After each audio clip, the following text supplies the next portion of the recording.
Well, it was back to Vancouver for Game 5 of the Stanley Cup Final tonight. The home team has won every game in this final series. If all stays the same, that would mean that the Canucks win in 7. This series knotted at 2 games apiece after the Bruins' domination in Beantown. Roberto Luongo getting the start after being pulled last game. He's 9-3 at home during the playoffs, and he's tested early from Adam McQuaid on the point. Can't get through. Bees keep pressing. Chris Kelly takes a quick wrister on the 2-on-1. Lou gets a lucky break from his friend. The crossbar. Bruins trying to change lines, and Ryan Kessler passes to an open Mason Raymond. Tim Thomas comes up huge with the save here.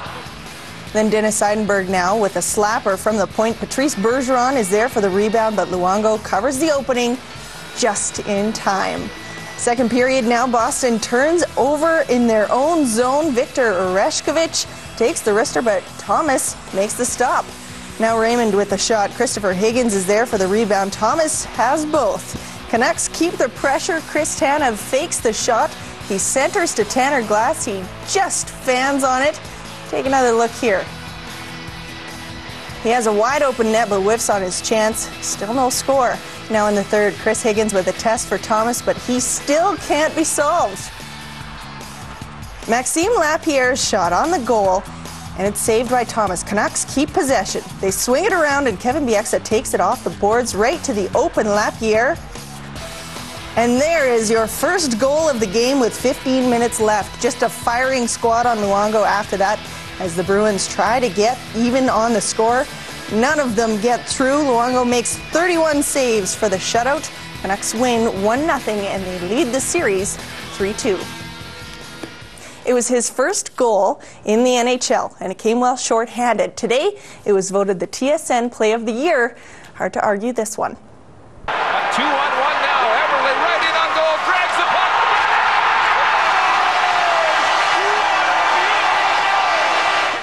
Jordan Eberle's jaw-dropping toe drag on Mika Kiprusoff and the Calgary Flames earned him 70% of the votes, beating out Mike Camilleri in the final. Fan Day at Clark Park tomorrow. Before the Eskimos sign a few thousand autographs, they'll have an unusual full-on scrimmage at 11. Keep your eye on number 2, though. According to Fred Stamps, he's the best receiver in the CFL. Here we go. Yeah, be careful. Snap. After another long day of training camp, Fred Stamps works on what matters most, getting his hands on the football. And when he finally steps in front of the microphone, the fifth-year slot back who led the CFL with 1,400 yards receiving in 2009 isn't exactly a dream interview. I just like to chill. I just like to have fun on the field, but I don't really say too much in that. It's all about staying focused, says the 30-year-old from New Orleans. He'll leave the chest thumping to someone else. I let my play speak for itself. I don't really want to be in the media and making all kind of noise, making up names and all that. That's not me.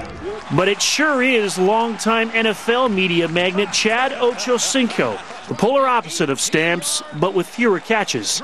Talk a little bit more trash, but I'm going to play. Just get back in the groove of just being myself. Been too damn quiet. While Stamps won't be showing up on Dancing with the Stars anytime soon, he apparently does have a fun side the media never sees. He's a prankster, and he'll tell you to your face that he didn't do it, but he's a prankster in the locker room. Dump the rookies in a cold tub or dump some ice water on them or tape them up, stuff like that. I like to have fun. But just when we thought that was the extent of Stamps' humble ways, he turned this interview around like we were some poor defensive back. Who's the best receiver in the CFL? Who's the best slot in the CFL? Fred Stamps.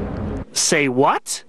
A lot of us recognize him as arguably one of the best, if not the best receiver slot in the league, but he's not going to say that. He'd probably be thinking himself, but he'd probably maybe say somebody else. You know what? He said himself. He did say himself. Number 2. That's a confident guy right there. Well, there's some Ochocinco right there. It's not that I'm just confident, I just feel like I'm the best. Aha! And there you have it.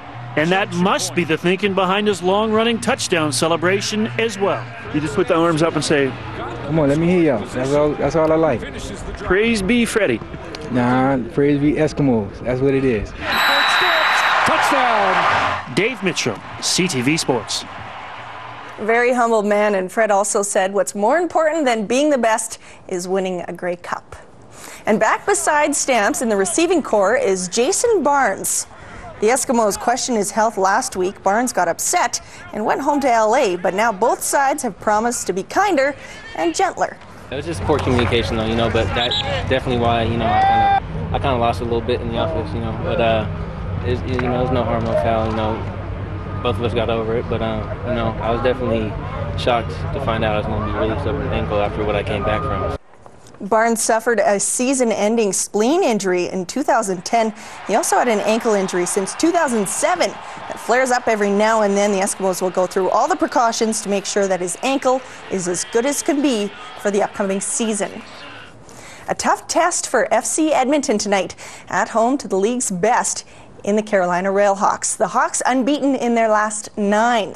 Veteran keeper Rayne Bart red-carded last weekend in Montreal, so Lance Parker gets the nod in goal for Edmonton. And he was good when called upon. 14th minute, Etienne Barbera from a tough angle, stopped by Parker. Edmonton's first good chance comes minutes later. Ball through for Kyle Porter, but his right footer just wide. Shortly after, Michael Cox cuts in.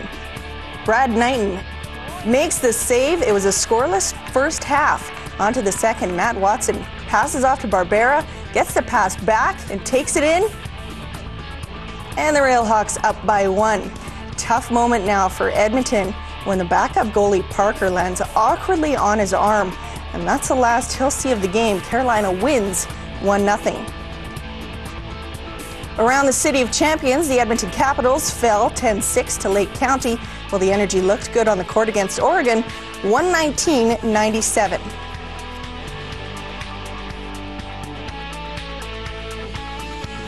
He hits one sharply up the middle for a base hit. The MLB Bo Sox in Toronto tonight, leading 2-1. Top of the 5th, Adrian Gonzalez finds the opening at center field. Jacoby Ellsbury scores to make it 3-1 Sox. Same inning, another ground ball to left field. Dustin Pedroia scores, 4-1 Boston. Now, bottom of the 6th, slugger Jose Bautista up at the plate. Will it make it? No. Can't travel the distance. Jays still down by 3. Sox score one more to take it 5-1. He was close. He's had so many homers this year, but he couldn't get that one. Oh, well, there'll be others. Maybe. Oh, yes.